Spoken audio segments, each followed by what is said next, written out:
नागदा के Krishna ginning factory में श्री श्याम परिवार के बैनर तले चल रही श्री राम कथा में आमंत्रित करने हेतु कथावाचक श्री 1008 महामंडलेश्वर अन्नपूर्णा गिरी वर्षा नागर स्वन्य चलकर चेतनपुरा स्थित अनुसूचित जाति की बस्ती में पहुंची और नागदा में चल रही संदीप ने श्री राम कथा में आने हेतु निवेदन किया।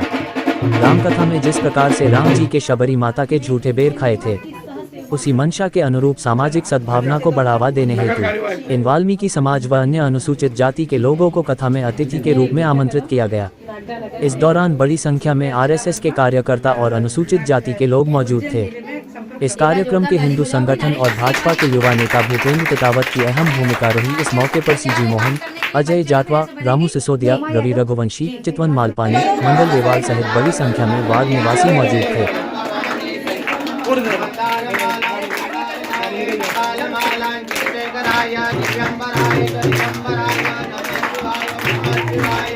बोले जगदम्बे माता की जय, रामचंद्र भगवान की जय। सभी शांति से खड़े रहेंगे, आराम से।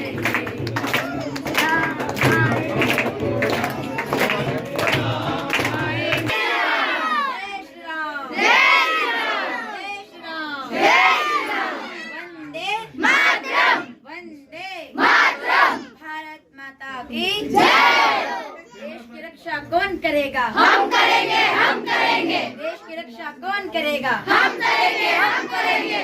दूध मांगोगे तो खीर देंगे, दूध, और कश्मीर मांगोगे तो खीर देंगे। भारत माता की जय। मैं श्री राघवेंद्र सरकार के चरणों में प्रणाम करती हूँ। लव कुश ध्रुव प्रहलाद बने हम, मानवता का त्रास हरे हम। सीता सावित्री दुर्गा माँ अब घर घर भर दे, अम्ब विमलमती दे। हमारे संघ परिवार का मैं इधर आ जाती अवसर प्राप्त हुआ है कि सेवा भारती शांति बस्ती का संस्कार केंद्र है ये हमारा संस्कार केंद्र। मैं बहुत बहुत आभार करती हूँ कि ये हमारा भविष्य है, देश का, हमारे संस्कारों का भविष्य, हमारे धर्म का भविष्य। इनको यहाँ अच्छे संस्कार प्राप्त हो। सब बच्चे रोज मंदिर जाएं। कथा सुनते हो क्या? अब एक दिन आइएगा कथा में, ठीक है?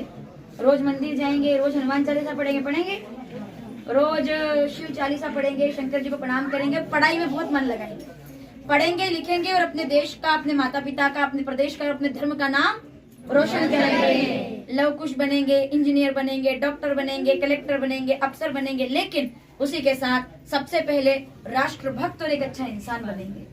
ये शुभकामनाएं हमारी सेवा भारती बाल संस्कार केंद्र रविदास बस्ती चेतनपुरा नागदा जंक्शन में बहुत बहुत शुभकामनाएं। मुझे बहुत अच्छा लगा आज कथा के बाद हमें आने का अवसर मिला। हम तो इन बच्चों के दर्शन करने के लिए आए हैं आज यहाँ। सब आप कथाएं पधारे। पूरे इस बस्ती के लिए, पूरे इस केंद्र के लिए मेरी अनंत शुभकामनाएं। जय श्री राम। अब आप लोग आराम से मिलेंगे और फिर हमको रास्ता देंगे क्योंकि हम 1:30 बजे से निकले हुए हैं घर से। नागदा संस्कार केंद्र की बच्चियां संदेश दे रही है नागदा से कि पापा की परी नहीं, अपने पिता की शेरनी हूँ मैं। और आने वाली बच्चियां पापा की परी नहीं बनेगी, क्योंकि परियां तो नोची जाती हैं और कहीं न कहीं परियों को तो खतरा होता है कि कोई भी उनको नुकसान पहुंचा सकता है। लेकिन भारत की बेटियां परियां नहीं है, भारत की शेरनियां हैं, जिनके अंदर ये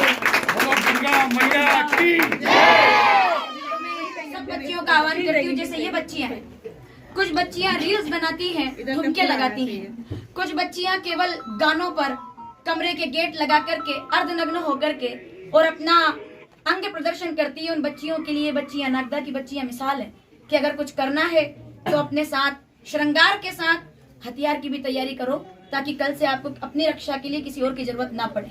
तो मैं नागदा की सभी बच्चियों के लिए शुभकामना करती हूँ। और इन बच्चियों की तरह बच्चियां अभी परियां नहीं, एक बार मेरे साथ बोली, पापा की परी नहीं, अपने पिता की शेरनी। पापा की परी नहीं, अपने पिता की। में आप सभी लोग हमारे मुख्य अतिथि बनकर के इस बस्ती से जब आएंगे, मेरी राम कथा करना नागदा में सफल हो जाएगा। मैं चाहती हूँ कि आप लोग, क्योंकि ये राम जी का संदेश था, यही राम जी का संदेश है कि भाई हम सब मिलकर के और भगवान का गुणगान करें, अपने धर्म की रक्षा करें। और मानवता से बड़ा कोई धर्म नहीं है, परोपकार से बड़ा कोई धर्म नहीं है। मेरा ये विचार है 25 वर्षों की कथा सार में कि अगर हम इंसान में भगवान को नहीं देख सकते जो नजर आता है, तो फिर भगवान को वहां कैसे देखेंगे जो कभी नजर ही नहीं आता। तो नर सेवा नारायण सेवा। मैं आप सभी को बहुत आत्मीयता के साथ आमंत्रित करती हूँ। कल की कथा में आप सभी लोग पधारें, और जो बच्चियाँ अभी अंदर थी वो भी कल की आरती में आए। आप लोग इस पूरी बस्ती को, मैं तो इसे समझती हूँ कि ये साक्षात अयोध्या है, क्योंकि भगवान को अगर महलों में रहना होता तो आज वनवासी क्यों बनते। वो वनवासी बने हम सब लोगों के लिए। हम, आप और हम एक हैं, क्योंकि हम साधु हैं। हमारे लिए राम जी आए, आपके लिए राम जी आए, हमारे लिए तो राम जी आए हैं, बाकी लोगों ने बीच में दर्शन कर लिया। ठीक है, तो कल आप सभी लोग आरती में पधारें, मेरा निवेदन रहेगा। अब यहाँ से दीदी, आज आप कथा पंडाल छोड़कर एक अनुसूचित जाति की बस्ती में आई है, क्या संदेश देना चाहते हैं आप?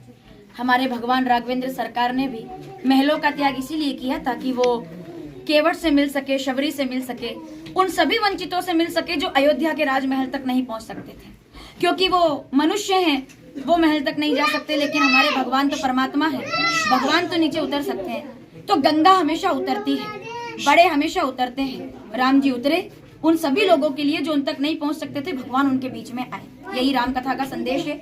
भेदभाव को मिटाना होगा, सद्भाव को बढ़ाना होगा, तभी जाकर के हम राम राज्य की कल्पना कर सकते हैं। तो आज मैं नागदा के सेवा भारती के बाल संस्कार केंद्र में आई हूँ इस विश्वास के साथ कि हमारे सब बच्चे, हमारे युवा संस्कारवान हो, वैसे भी हैं लेकिन और बने और राष्ट्र की सेवा करें। मैडम, एक और आप सामाजिक सद्भावना का संदेश देने के लिए निकले, और दूसरी ओर कई लोग जातिवादी को बढ़ावा देने, उन लोगों को क्या संदेश देना चाहते हैं आप?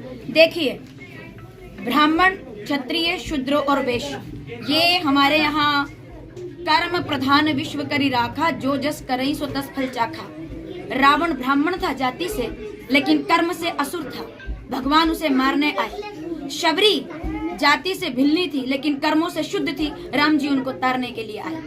एक व्यक्ति जब सुबह उठकर पूजा करता है तो वो ब्राह्मण है, जब वो अपने परिवार की रक्षा करता है तो वो क्षत्रिय है, जब वो अपने परिवार के लिए पैसा कमाने निकलता है तो वो वैश्य है, और जब वो अपने ही मकान की सफाई करता है तो वो शूद्र है। सीधी सी बात यह है, जैसा कर्म उस समय हम वैसे हो जाते हैं। तो ये वर्ण व्यवस्था वेदों से चली आ रही है, कर्मों के अनुसार। राजनीति ने इसको जातिगत रूप दिया है, लेकिन हम जातिवाद का खंडन करते हैं, हम मानवतावाद में विश्वास करते हैं। सनातन मतलब मानवों का धर्म है, और जो सबके लिए है, जो सबका है, वसुदेव कुटुंबकम। क्या आने वाले समय में भारत हिंदू राष्ट्र बनेगा?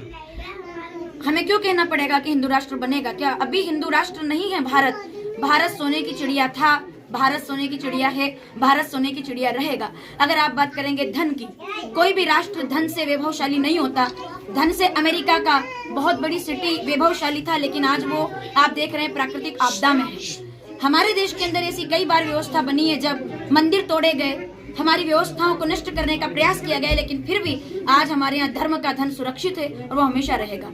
आने वाले समय में अगर ये बच्चे, मैंने आज कथा में कहा था, भारत हिंदू राष्ट्र नारों से नहीं बनेगा, संस्कारों से बनेगा। जब बच्चे संस्कारवान होंगे, भारत हिंदू राष्ट्र बनेगा।